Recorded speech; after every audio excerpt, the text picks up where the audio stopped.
Hey everyone, my name is Obiama. Welcome to my YouTube channel. I talk about all things faith, fun, fashion. You get the understanding. This video is about goal setting though, right? It's a new year. We love a, a new year, new me mantra. But like, what does that look like when you are a believer or you're just, Christian curious? Like, what does goal setting look like? How do you come into the vision or the manifestation of the vision that God has given you?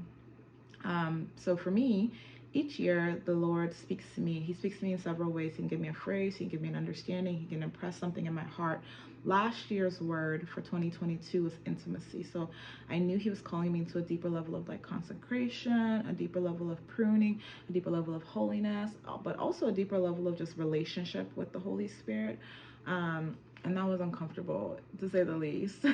And then this year's word is alignment. And the context that Holy Spirit has given me by way of the Father is that He, God, would align everything that has to do concerning me, whether it's people, positions, situations. Like He would put me in such proper order that I would not miss it. Like that is His promise to me for this year. I would be aligned. And so I'm clinging fast to that promise. So in order for me to come into that promise, right, that vision that God has given me, there's steps that I take, but I wanted to share those steps with you guys because if you're anything like me, you like a process, right? And so sometimes we need to understand what that process should look like so we can replicate it. Step number one, right, is get the vision from God, the vision giver, then write it down and make it plain. You can choose not to get the vision from God, and these steps still work for you. Why? Because you have authority on this earth realm. You have dominion. You can say a thing and it's established.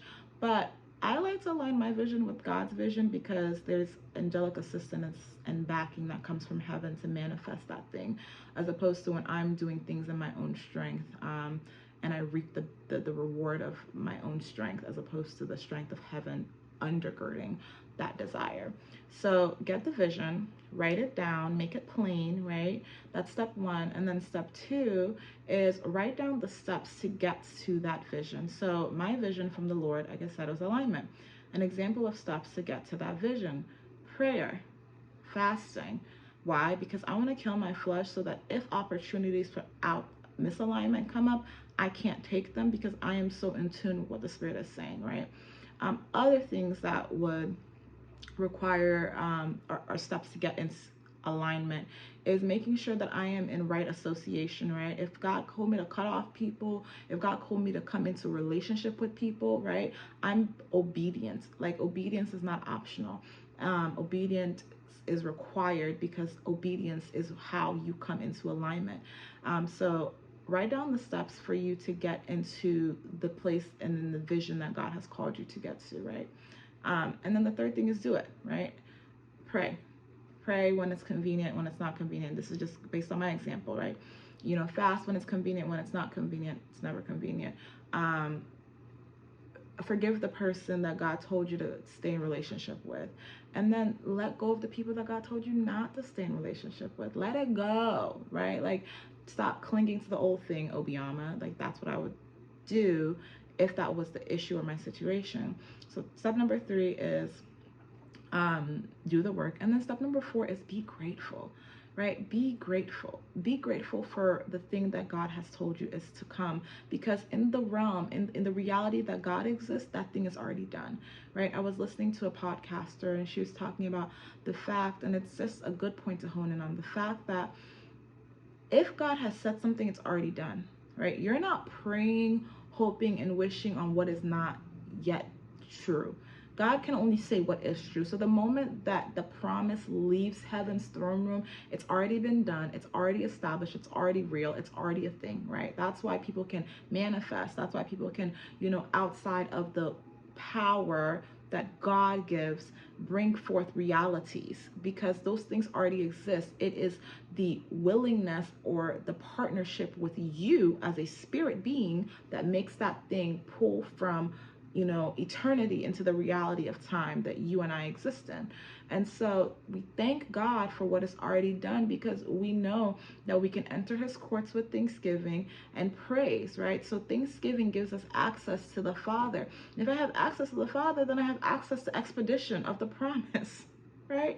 If somebody's coming before me all the time, hey, thank you so much for everything that you've done. Thank you so much for, you know, the this or the that or the, like, if I have it in my ability, they're gonna get that thing. Why? Because there's something about gratitude that moves people's hearts, because gratitude, one, reinforces that you believe that that person's able to provide what you're grateful for. Gratitude also indicates that you have the posture of reception, right? If I'm grateful, then I'm ready to receive, right? If I'm grateful, then my heart is open to the possibility of a thing. And so approach God with gratitude and use that to expedite the process.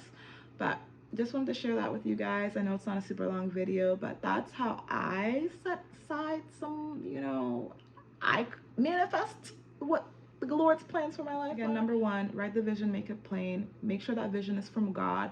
Number two, write the steps to get to that vision, right? What does that look like to walk in that thing? What does it require for you to walk in that thing? Number three, do the work. Do the work, do the work, do the work. You can't just write and plan and then not work. That's faith without works is dead. Vision without works is dead. It's never going to be a thing. And then number four, thank God in advance. Thank God in advance of you seeing it on this side of eternity. Pray that blessed you guys. Share this video with a friend. If you like my channel, I encourage you to like this video, to subscribe to this content. New videos every week. Yeah, we're going to be consistent because we are able to do that. Bye, y'all.